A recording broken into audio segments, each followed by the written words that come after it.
नमस्कार, स्वागत है आपका अमर उजाला में। आपके साथ मैं हूं अभिलाषा पाठक। स्वतंत्रता दिवस की आप सभी को ढेर सारी शुभकामनाएं। आज लाल किले के प्राचीर से प्रधानमंत्री नरेंद्र मोदी ने देश को संबोधित किया। कई बातें उन्होंने कही। देश का अगले साल के लिए पूरी तरीके से रोड मैप उन्होंने बताया कि विकास के लिए हमें किस तरीके से आगे बढ़ना है। और हमेशा की तरह जो एक बात प्रधानमंत्री ने अपने भाषण में कही वो स्वास्थ्य को लेकर थी। पहले भी अपने भाषणों में वो महिलाओं के स्वास्थ्य को लेकर, ज़्यादा से ज़्यादा जागरूकता को लेकर, बुजुर्गों के स्वास्थ्य को लेकर बोलते रहे हैं। लेकिन इस बार क्योंकि उनके भाषण में युवा फोकस में थे, तो युवाओं को उन्होंने कहा कि आपको ओबेसिटी से बचना है। प्रधानमंत्री ने बहुत अहम बात कही, यहाँ तक कि खान पान में भी किन बातों का ख्याल रखना है वो भी उन्होंने टिप्स दिए। क्या कहा उन्होंने, सुनवाते हैं आपको। साथियों, जब मैं फिटनेस की बात करता हूँ, जब मैं खेलकूद की बात करता हूँ, तब मैं एक चिंता भी आपके सामने रखना चाहता हूँ। हमारे देश के हर परिवार को चिंता करनी चाहिए। मोटापा हमारे देश के लिए बहुत बड़ा संकट बनता जा रहा है। आने वाले वर्षों में लोग, जो पंडित लोग हैं वो कहते हैं, जो जानकार लोग कहते हैं, हर तीसरे व्यक्ति में एक व्यक्ति मोटापे का शिकार होगा। हमें मोटापे से बचना है, ओबेसिटी से बचना है। और इसलिए मैंने बाकी सब करना पड़ेगा, लेकिन एक छोटा सा सुझाव दिया था कि परिवार तय करे कि जब खाने का तेल घर में आएगा 10% कम ही आएगा और 10% कम ही उपयोग करेंगे, और हम ओबेसिटी के खिलाफ लड़ाई को जीतने की दिशा में हम अपना योगदान देंगे। अब आइए इसी पर चर्चा करते हैं और हमारे साथ डॉक्टर जुड़ रहे हैं। डॉक्टर श्रेष्ठ श्रीवास्तव, बहुत बहुत स्वागत है सर आपका हमारे इस कार्यक्रम में। आपने सुना, प्रधानमंत्री ने सीधे तौर पे कहा कि युवाओं को ओबेसिटी से लड़ना है और तेल खाना थोड़ा कम कीजिए।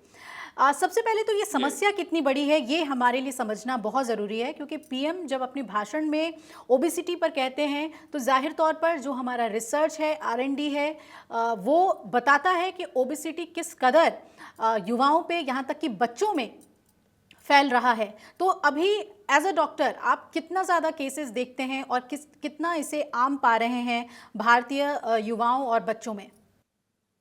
देखिए, ओबेसिटी इंडिया के लिए एक बहुत बड़ी प्रॉब्लम बन के उभरी है और इंडिया को अभी ओबेसिटी कैपिटल भी आप कह सकते हैं।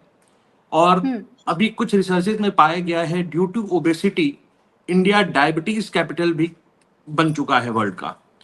सबसे बड़ी प्रॉब्लम जो है वो एक डेमोग्राफिकल चेंज है, जिसमें ओबेसिटी अब बच्चों में स्टार्ट हो रही है और बहुत जल्दी एज में आते आते उन्हें ओबेसिटी रिलेटेड कॉन्सिक्वेंसेस और कॉम्प्लिकेशंस देखने को मिलने लग रहे। तो इंडिया में बहुत तेजी से ओबेसिटी और उससे रिलेटेड सारे कॉम्प्लिकेशंस और डिजीजेस उभर रही हैं। अच्छा, ये खान पान को लेकर भी पीएम ने कहा कि आप जितना तेल खाते हैं उस एकदम कमी कर दीजिए तेल में, पूरा परहेज वाला खाना, वो इशारा उन्होंने दे दिया।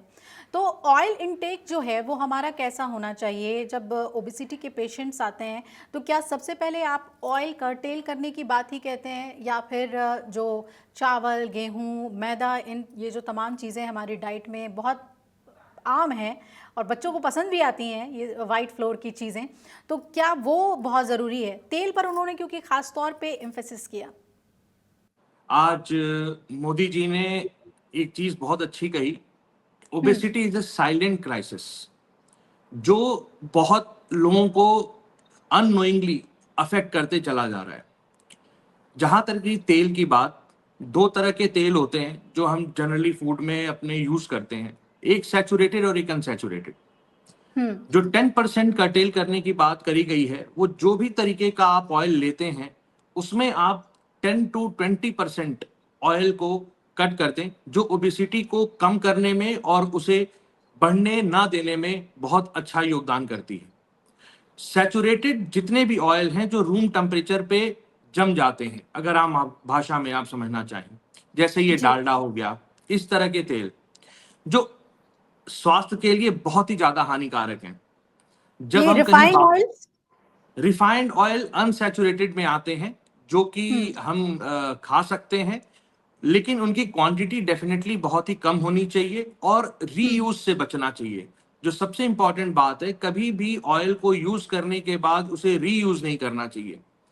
इंडिया में ओबेसिटी सेडेंट्री लाइफ स्टाइल की वजह से तो बढ़ ही रही है, बट एक जो बहुत बड़ा रीजन मुझे देखने को मिल रहा है, ये जो लोकल मार्केट्स में हम डेली फूड खाते हैं, डेली आप देखते होंगे ये तले हुए पकोड़े, समोसे, ये सब कुछ पुराने तेल में ये लोग तल के देते हैं, जिसकी वजह से ये हमारी जितने भी रक्त कोशिकाएं, हमारी ब्लड वेसल्स हैं, उन सब में जाके ये फैट की तरह डिपॉजिट होने लगता है और बहुत कम उम्र में ही ओबेसिटी हमारे घर कर जाती है। क्योंकि जो भी हमारी ओबेसिटी को कंट्रोल करने के लिए इंसुलिन सिक्रीट होता है, जो हम कार्ब इंटेक करते हैं, जैसे आपने बताया कि व्हाइट फ्लोर, चावल, आटा, शुगर, जितनी भी सफेद तरह की चीजें हैं, मैदा, ये खाने के बाद हमारी बॉडी में कार्बोहाइड्रेट को न्यूट्रलाइज करने के लिए इंसुलिन सिक्रीट होता है। और साथ में अगर हम इस तरह के ऑयल का कंजम्पशन बढ़ा देते हैं तो वो बॉडी इंसुलिन रेजिस्टेंट हो जाती है। तो ऐसे जी। केसेस में धीरे धीरे जितने भी मेटाबॉलिक रिलेटेड डिसऑर्डर्स हैं वो हमारी बॉडी में घर कर जाते हैं। तो यानी कि जो बहुत छोटे बच्चे हैं, जब वो ठोस भोजन लेना शुरू करते हैं, क्या तभी से जो तेल की जो अनुपात है खाने में, वो जो मम्मीज़ हैं, जो माँ हैं, जो खाना बनाती हैं अपने बच्चों के लिए, उनको तभी सबसे ज़्यादा तेल पे ध्यान देने की ज़रूरत है? और क्या उनका, अगर आप बता सकें कि किस अनुपात में डालें, कितना टेबल स्पून दिया जा सके बच्चों को? क्योंकि कई बार हम खाना बनाते हैं, जो हमने अपने बड़ों को देखा है जिस तरीके से खाना बनाते हुए, और कुछ हमारे डिशेस तो ऐसे होते हैं जिसमें तेल की बहुत ज़रूरत भी पड़ती है। तो क्या उनको कुछ समझाना चाहेंगे, कितना टेबल स्पून ऑयल होना चाहिए, कौन कौन सा ऑयल यूज़ करना चाहिए? सरसों तेल ज़्यादातर इस्तेमाल होता है हमारे देश में, इसके अलावा और क्या क्या ऑप्शन हैं, और क्या घी भी बेहतर है खाना बनाने के लिए? जी, देखिए अभी जो गाइडलाइंस देखने को मिल रही हैं स्पेशली बच्चों को लेके, उसमें तो ये साफ तौर पे कहा जा रहा है कि आप 1 से 2 साल तक कंप्लीटली तेल, चीनी और नमक, ये सारा कुछ आपको अवॉइड करना है। 2 साल जी। तक कम से कम चीनी नहीं खिलानी है, 1 साल तक नमक का प्रयोग नहीं करना है।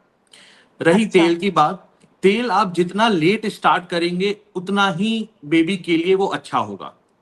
थर्ड पॉइंट मैं ऐड करना चाहता हूं, घी। घी के लिए हर जगह प्रिस्क्रिप्शन जो भी हम एडवाइस करते हैं लोगों को, घी कहीं भी कंट्राइंडिकेटेड नहीं है, बट उसका यूज जो है वो बहुत कम होना चाहिए और घी शुद्ध होना चाहिए। मार्केट में मिलने वाले जो घी हैं वो मिलावटी हो सकते हैं, जिसकी वजह से आपको कॉम्प्लिकेशंस अर्ली एज में भी देखने को मिल जाते हैं। तो जब भी आप घी का यूज करें, आप ये इंश्योर करें कि वो घी मिलावटी ना हो, घर में बनाया हो तो बेस्ट है, और वो शुद्ध होना चाहिए। तेल कंप्लीटली कंट्राइंडिकेटेड होता है, तेल को आप खाने के यूज में ना लें 2 साल से 3 साल तक, तो वो बेस्ट है। जो बेस्ट ऑयल की बात होती है उसमें ऑलिव ऑयल सबसे अच्छा ऑयल माना जाता है।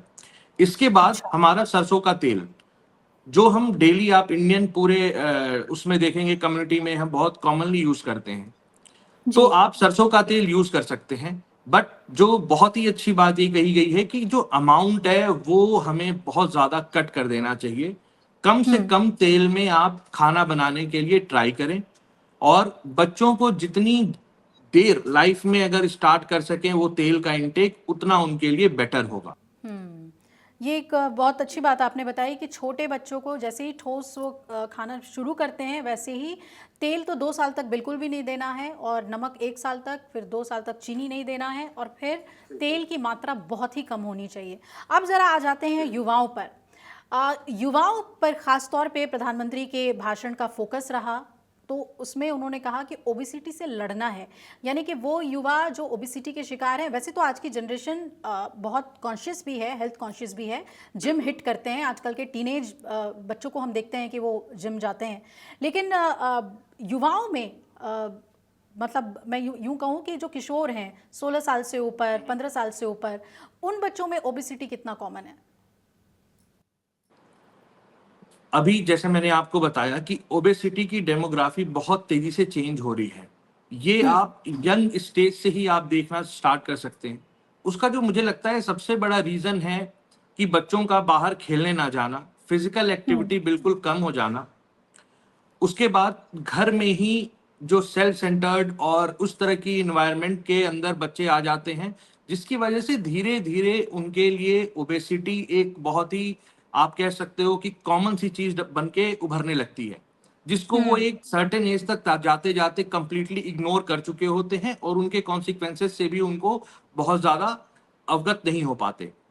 तो अगर आप देखेंगे तो अभी के केसेस में 12 साल से 16 साल 18 साल में सबसे ज्यादा ओबीस पेशेंट देखने को मिल रहे हैं। जो हम वेस्टर्नाइजेशन में खान पान का इस्तेमाल करते हैं, उनके खान पान को हम धीरे धीरे अपने लाइफस्टाइल में ऐड करते जा रहे हैं, पिज्जा, बर्गर या जिस तरह के फास्ट फूड है, कोल्ड ड्रिंक। तो इन सब की वजह से ओवरऑल आप देखेंगे कि डायबिटीज और ओबेसिटी यंग पेशेंट्स में भी देखने को मिल रही है, क्योंकि इंडिया आज युवाओं का देश है और धीरे धीरे यही जनरेशन आगे जाके बहुत ही प्रोडक्टिव बनेगी और अलग अलग क्षेत्र में बहुत काम भी करना है। तो ओबेसिटी एक बहुत बड़ा रोड ब्लॉक आगे जाके साबित हो सकता है, क्योंकि ये आपके मेंटल हेल्थ को भी प्रभावित करता है, ये आपकी वर्किंग कैपेसिटी को भी प्रभावित करता है और ओवरऑल आपकी लाइफ एक्सपेक्टेंसी को भी ये कम कर देता है। यही मेरा सवाल इससे जुड़ा हुआ था डॉक्टर, आप उस पर आ गए। ये सबसे अहम है कि हम जैसे ही किसी मोटे आदमी को, हेवी दिखने वाले बच्चे को देखते हैं तो हम ये सोचते हैं कि भाई ये कितना काम कर पाएगा या ये तो सुस्त होगा। एक प्रोजेक्शन ही जो है वो बहुत ही नॉन एक्टिव पर्सनैलिटी के तौर पे हो जाती है। तो क्या वाकई में ओबेसिटी की वजह से वर्क परफॉर्मेंस पे, कैपेसिटी पे असर पड़ता है? जी बिल्कुल, यही बात मैं अभी आपको बता रहा था कि एक तो लाइफ एक्सपेक्टेंसी है और एक होता है effective work in a day. तो जो आप effective work in a day hours में अगर कैलकुलेट करेंगे तो एक ओबीस पर्सन के लिए मोर देन 6 to 8 आवर्स काम करना बहुत ज्यादा टफ हो जाता है, जो किसी भी कंट्री के ग्रोथ के लिए बहुत ही अच्छा नहीं माना जाता है। एक एवरेज युवा जो है वो दिन में 10 से 12 घंटे काम करता है और वो किसी भी क्षेत्र का हो सकता है और उस क्षेत्र में वो काम कर सकता है। ओबेसिटी की वजह से हमारे शरीर में इंफ्लामेटरी मार्कर्स रिलीज होने लगते हैं, हमारी जो मांसपेशियां हैं वो टाइट होने लगती हैं, उनमें अकड़न होने लगती है। धीरे धीरे अगर गले का फैट बढ़ने लग जाए तो दिन में ही नींद आती है, जिसको हम ओएसए कहते हैं, ऑब्स्ट्रक्टिव स्लीप एपनिया, जिसमें कंसंट्रेशन स्पैन बहुत ही ज्यादा कम हो जाता है। ये सब जो कारण हैं वो हमारी वर्क एफिशिएंसी को बहुत ज्यादा कम कर देते हैं। दिन के टाइम पे खाना खाने के बाद मोस्ट ऑफ द ओबीस जो पॉपुलेशन है वो काम नहीं कर पाती है 2 से 3 घंटे तक, क्योंकि उन्हें उस टाइम बहुत ज्यादा नींद आती है, वो कंसंट्रेट नहीं कर पाते, वो ड्राइव नहीं कर पाते। तो बहुत सारी ऐसी चीजें हैं जो धीरे धीरे ये उनके परफॉर्मेंस में रोड ब्लॉक बनती हैं और ओबेसिटी को अगर ना खत्म किया जाए तो वो धीरे धीरे जाके डिप्रेशन और मेंटल डिजीज में भी कन्वर्ट हो जाती है। ये बहुत बहुत ही महत्वपूर्ण है कि ये मेंटल हेल्थ को भी ब्लॉक करता है, उस पर भी असर डालता है। अब जल्दी से आ जाते हैं, पीएम ने तो एक टिप हमें दे दिया कि तेल में अभी जितना खा रहे हैं 10% कम कीजिए, उसका असर दिखेगा आपको।